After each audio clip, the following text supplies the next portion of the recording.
Bonjour à tous, c'est le Dr Sadia et je vous souhaite la bienvenue sur ma chaîne dédiée à la santé. Aujourd'hui, nous allons aborder un sujet qui suscite souvent des questions et des préoccupations, à savoir l'écoulement post-coïtal, également connu sous le nom de fuite de sperme. Dans cette vidéo, nous allons explorer ce phénomène et dissiper certains malentendus courants. L'écoulement post-coïtal fait référence à l'écoulement du sperme en dehors du vagin après la pénétration. Et beaucoup de femmes peuvent être préoccupées par cette situation et se demandent si ce phénomène est normal et si malgré ça elles pourront tomber enceintes.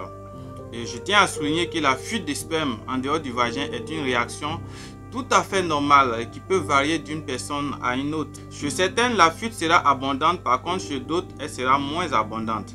Plusieurs facteurs peuvent expliquer la fuite du sperme hors du vagin. Tout d'abord, nous avons la gravité qui joue un rôle important.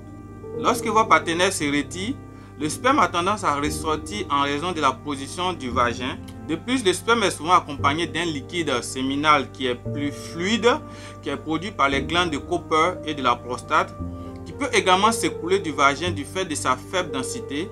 Il est essentiel de comprendre que la fuite de sperme ne signifie pas nécessairement que vous ne pourrez pas tomber enceinte. Le sperme est conçu pour se déplacer rapidement vers l'utérus et les trompes où la fécondation se produit. Même si une partie du sperme s'écoule après le rapport sexuel, il est possible que suffisamment de spermatozoïdes atteignent les trompes pour féconder l'ovule.